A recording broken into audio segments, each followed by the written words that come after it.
Hello everyone, myself Sikha Jaiswal. I am going to teach you about science chapter number 1, class 7th. The chapter name is Nutrition in Plants. Okay, today's topic is other modes of nutrition in plants. Your second topic is how nutrients are replenished in the soil.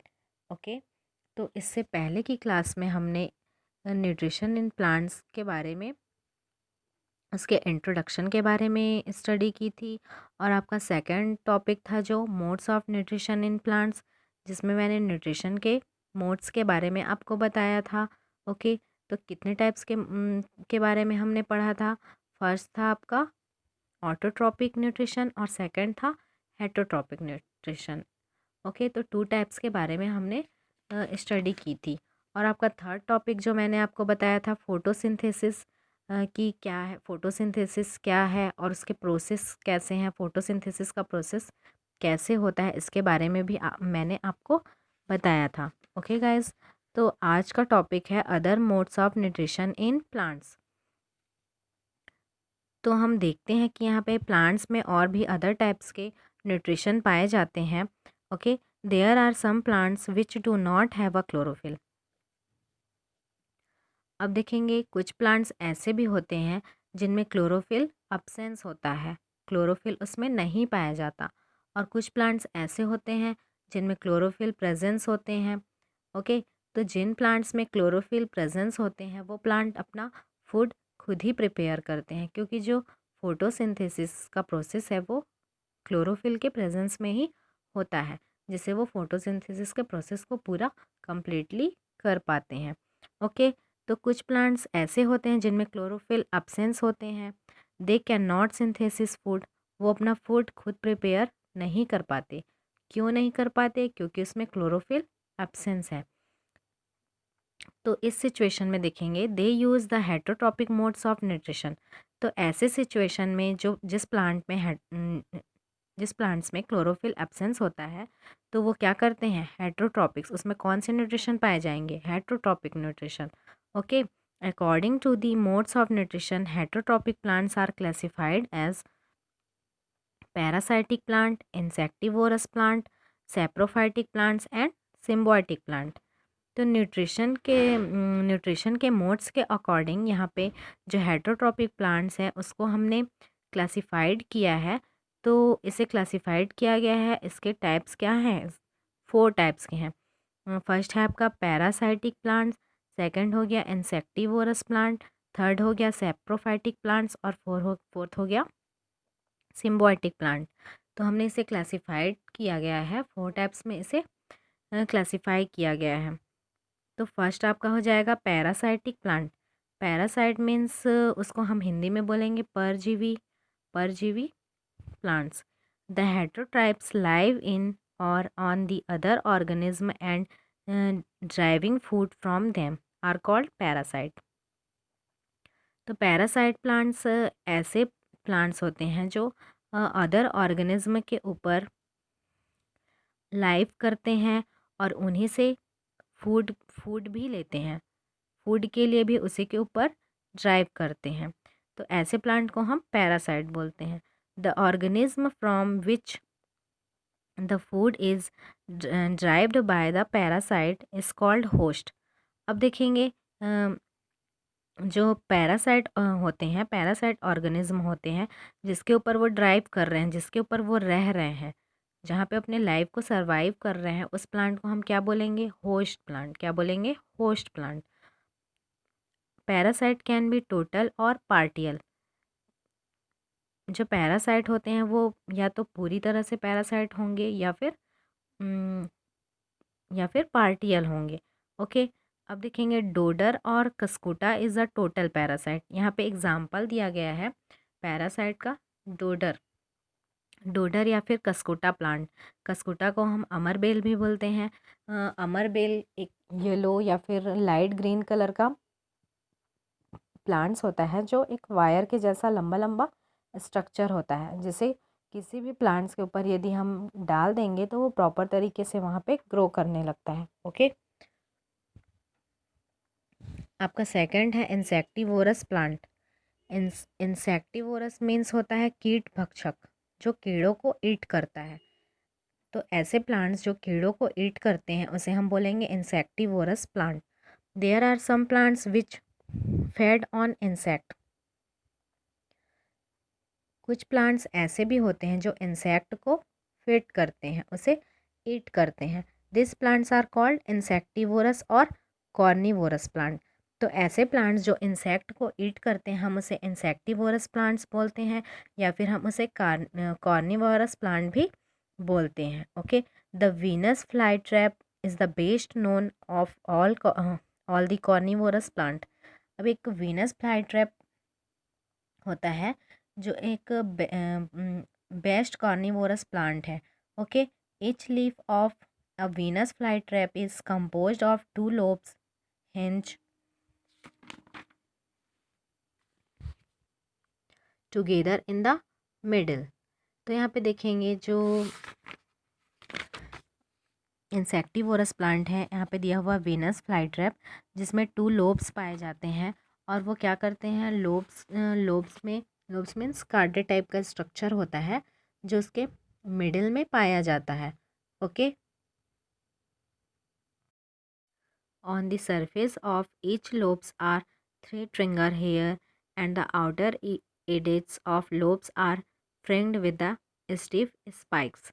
Okay, तो जो Venus flytrap है इसका हम structure देखेंगे तो इसके जो surface होते हैं, सरफेस पे 3 ट्रिंगर्स होते हैं। ट्रिंगर्स हेयर, आई मीन हेयर के जैसा निकला हुआ स्ट्रक्चर पाया जाता है। ओके, और उसके आउटर सरफेस पे देखेंगे स्पाइक्स पाए जाते हैं। ओके, स्पाइक्स मीन्स कांटे लाइक स्ट्रक्चर उस पर निकले हुए होते हैं। If a just one here is touch nothing happens. यदि कोई भी इंसेक्ट किसी भी रीज़न से यदि उस प्लांट्स के पास आया और उसके 1 हेयर को टच किया तो उसे कुछ भी नहीं होगा। But if 2 hairs are touch the trap is sprung. यदि इसके 2 हेयर्स टच हो गए हैं, उस प्लांट के 2 हेयर टच हो गए हैं तो उसमें वो क्या हो जाएगा, ट्रैप हो जाता है। वो जो इंसेक्ट होता है उसमें फंस जाता है। Very small insect may escape between the interlocking spikes but a insect remain trapped. अब देखेंगे जो इंसेक्ट होते हैं वो जैसे ही वो स्पाइक्स के पास में आते हैं वो उसमें ट्रैप हो जाते हैं। Okay, over a period of few hour the lobes pushed inwards. अब देखेंगे कुछ हावर के बाद क्या हो जाता है, उसमें जो लोब्स होते हैं वो पुश करने लगते हैं। Okay, crushing the insect body, और जो इंसेक्ट की बॉडी होती है उसे वो क्रश करने लगते हैं। Okay, the glands start producing chemicals that digest the crushed body. अब उसमें जो प्लांट्स हैं उसमें ग्लैंड्स भी पाए जाते हैं जो केमिकल को प्रोड्यूस करने लगते हैं। ओके, तो केमिकल प्रोड्यूस होने से क्या होगा, जो इंसेक्ट है उस वो डाइजेस्ट हो जाएगा। Okay, most prey are insect but other small animals such as frog में all victim to Venus fly trap. अब देखेंगे इंसेक्ट तो उसमें ट्रैप हो ही जाते हैं, बट जो छोटे छोटे स्मॉल एनिमल्स होते हैं जैसे कि फ्रॉग हो गया, वो भी उस वीनस फ्लाई ट्रैप में क्या हो जाते हैं, फंस जाते हैं। ओके, अब देखेंगे pitcher plants are also carnivorous plant. Pitcher plants के बारे में आपने सुना भी होगा और इस प्लांट को आपने देखा भी होगा। पिक्चर प्लांट्स को हिंदी में हम बोलते हैं कलश पादप। ओके, इसका स्ट्रक्चर कलश के जैसा होता है, कलश या फिर जग जग लाइक स्ट्रक्चर होता है। Okay, pitcher plants are also carnivorous plant. तो जो पिक्चर प्लांट्स है वो भी कॉर्निवोरस प्लांट है। They have a jug like trap for catching insect. अब अभी मैंने आपको बताया जो इसका स्ट्रक्चर है वो कैसा होता है, जग के जैसा। ओके, तो ऐसा स्ट्रक्चर इसलिए होता है क्योंकि वो इंसेक्ट को क्या करते हैं, कैच करते हैं और उसे ट्रैप कर लेते हैं। Most picture plants have a flap at the top of trap prevent too much rain from entering. अब देखेंगे यहाँ पे जो पिक्चर प्लांट्स होते हैं उसमें फ्लैप लाइक स्ट्रक्चर भी सबसे ऊपरी मीन्स टॉप में पाया जाता है। ओके, तो वो क्या करते हैं, जब रेन होती है, बहुत ज़्यादा रेन होती है, तो वो क्या करते हैं, उसे प्रिवेंट करते हैं। ओके, जो फ्लैप होता है वो उसे उसमें वाटर को एंटर करने से रोकता है। In some cases the flaps and lid of the trap are brightly colour. अब देखेंगे जो उसके फ्लैप्स होते हैं वो ब्राइटली कलर के होते हैं। It attract insect. अब वो ब्राइट कलर के होते हैं तो उससे जो इंसेक्ट होते हैं वो क्या हो जाते हैं, अट्रैक्ट हो जाते हैं। मतलब उसका कलर बहुत ही ज़्यादा ब्राइट दिखाई देता है, तो जो इंसेक्ट हैं उससे वो अट्रैक्ट होने लगते हैं। The there are situated inside the pitcher but before visiting insect can reach them. अब देखेंगे जो इंसेक्ट होते हैं वो वहाँ पे विजिटिंग करते हुए आते हैं। It must cross a very slippery surface and after these are downwards pointing hair और spikes as well। अब इसके स्ट्रक्चर में हम देखेंगे तो जो इसमें भी जो इसके डाउनवर्ड्स में होता है पॉइंटिंग लाइक पॉइंटिंग हेयर के जैसा स्ट्रक्चर होता है, या फिर उसमें स्पाइक्स निकले हुए होते हैं। All this prevent the insect from getting and fame foothold and cause it fall into the liquids bottom the picture. अब देखेंगे जैसे ही वो जो इंसेक्ट होते हैं वो उसके फ्लैप, उसके ढक्कन पे आके बैठते हैं, क्योंकि वो ब्राइट कलर का होता है और उस वहाँ पे कुछ स्पाइक्स जैसा स्ट्रक्चर होता है जिसमें वो इंसेक्ट ट्रैप हो जाते हैं और उसमें वो फंस जाते हैं, जिससे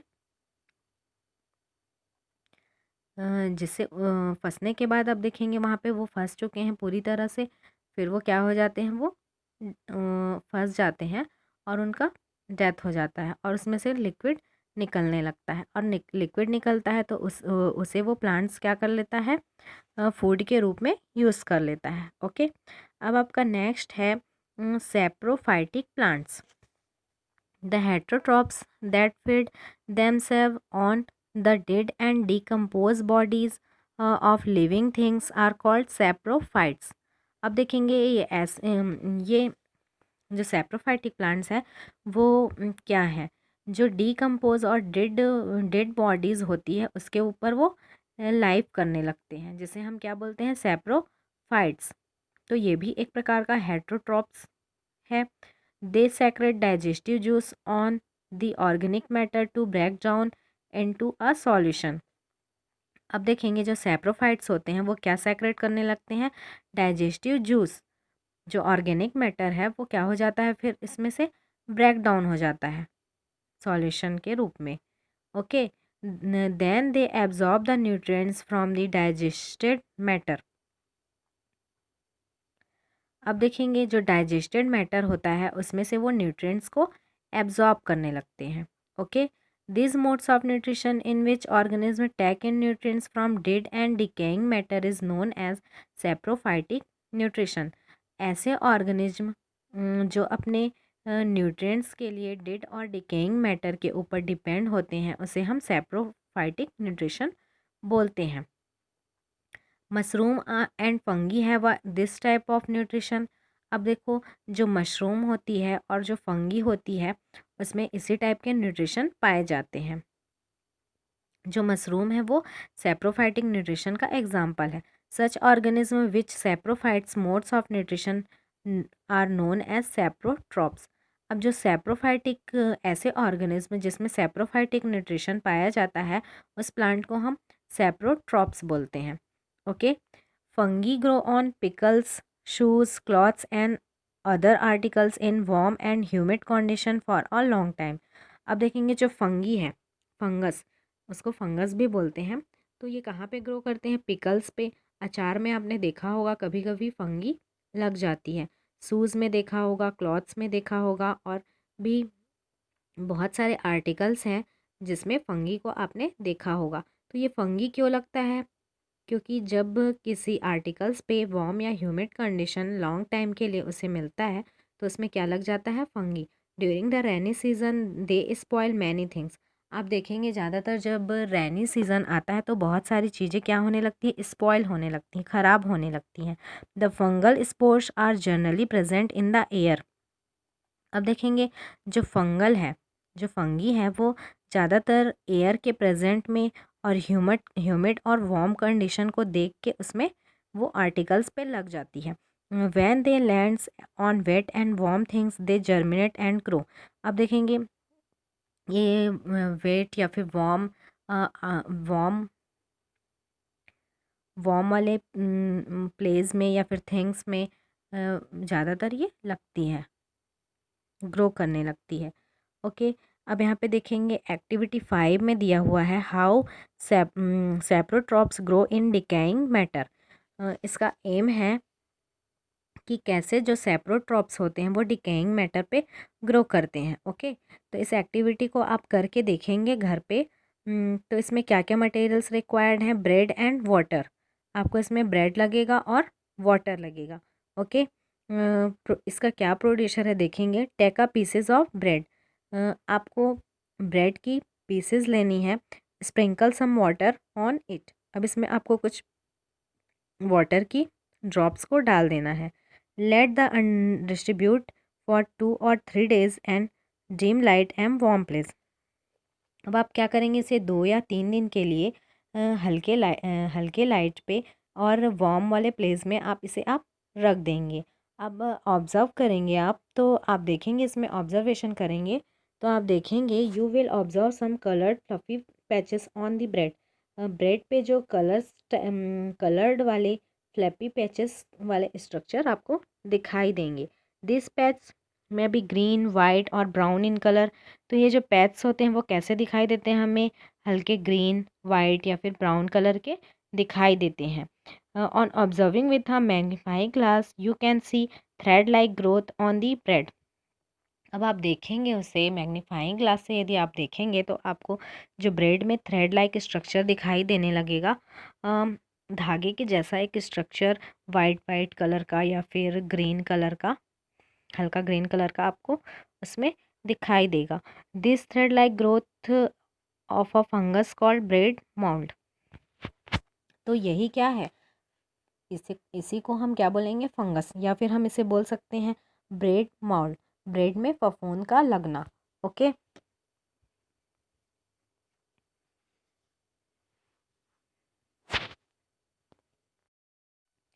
ओके, अब हम 4 टाइप के न्यूट्रिशन के बारे में पढ़ेंगे जिसका नाम है सिम्बायोटिक प्लांट्स।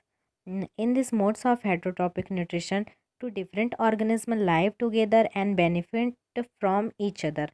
तो इस टाइप के हेटरोट्रॉपिक न्यूट्रिशन में जो 2 डिफरेंट ऑर्गेनिज्म होते हैं, मतलब जो 2 अलग अलग प्रकार के ऑर्गेनिज्म होते हैं वो अपने लाइफ को एक साथ सरवाइव करते हैं और एक दूसरे को वो क्या पहुंचाते हैं, benefit. Okay, example lichen and alga. अब यहाँ पे देखेंगे लिचन एंड एल्गा का जो प्लांट्स है वो एक ही साथ लाइफ को सरवाइव करते हैं और एक दूसरे को क्या करते हैं, बेनिफिट देते हैं। The alga obtain minerals, water and nitrogen from the fungus. तो जो यहाँ पे एल्गा है वो क्या करता है, मिनरल्स, वाटर एंड नाइट्रोजन को ऑब्टेन करता है। ठीक है, तो फंगस को वो क्या करेगा, मिनरल, वाटर और नाइट्रोजन देता है। The fungus receive food materials from the alga. अब देखेंगे जो फूड मटेरियल है उसको फंगस रिसीव करता है और वो किसको देता है, एल्गा को। तो इस प्रकार से वो एक दूसरे को क्या कर रहे हैं, बेनिफिट दे रहे हैं। The relation between 2 different organism in which they mutually benefited to each other is called symbiosis. तो ऐसे रिलेशनशिप को, जिसमें जो 2 डिफरेंट ऑर्गेनिज्म के बीच का जो रिलेशनशिप है और वो एक दूसरे को बेनिफिट पहुंचाते हैं, तो इस रिलेशन को हम सिम्बायोसिस कहते हैं। ओके, अब आपका लास्ट टॉपिक है how nutrients are replenished in the soil. ठीक है, कि जो सॉइल है उसमें फिर से न्यूट्रिएंट्स कैसे रिप्लेनिश्ड होते हैं। Okay, plants absorb a lots of nutrients from the soil. जो प्लांट्स होते हैं वो सॉइल से बहुत ही ज़्यादा मात्रा में न्यूट्रिएंट्स को एब्जॉर्ब कर लेते हैं। As a result the amount of this nutrients keep as decreasing crop by crop in the soil. इसी रीज़न से ही जो न्यूट्रिएंट्स के अमाउंट हैं वो डिक्रीज़ होने लगते हैं। Okay, so the maintain the quality of nutrients in the soil, fertiliser and manures are added. अब देखेंगे उसमें यदि हमने क्रॉप लगा रहे हैं हम, यदि हम सॉइल में बार बार, तो उसकी जो अमाउंट है न्यूट्रिएंट्स का वो क्या हो जाता है, डिक्रीज़ हो जाता है। तो उसकी क्वांटिटी को हम मेंटेन करने के लिए उसमें क्या डालते हैं, सॉइल में फर्टिलाइज़र डालते हैं या फिर मैन्योर डालते हैं, जिससे उसकी उर्वरक क्षमता बनी रहे। This manures and fertiliser contain required nutrients such as nitrogen, potassium, calcium, phosphorus etc। अब देखेंगे जो मैन्योर्स और फर्टिलाइज़र को हम डालते हैं उसमें रिच मात्रा में क्या क्या न्यूट्रिएंट्स होते हैं, नाइट्रोजन, पोटेशियम, कैल्शियम, फॉस्फोरस, जो प्लांट्स के लिए बहुत ही ज़्यादा ज़रूरी हैं। Most of the plants require a lot of nitrogen to make protein. अब देखेंगे जो बहुत ज़्यादातर प्लांट्स होते हैं उनको नाइट्रोजन की ज़्यादा मात्रा में ज़रूरत होती है जिससे वो प्रोटीन्स को बना सकें। The soil becomes deficient in nitrogen after each harvest. Soil में यदि सॉइल में यदि हार्वेस्टिंग की गई है तो उसके बाद उसे नाइट्रोजन की प्रॉपर मात्रा में ज़रूरत होती है। Plants can not use nitrogen directly from the atmosphere.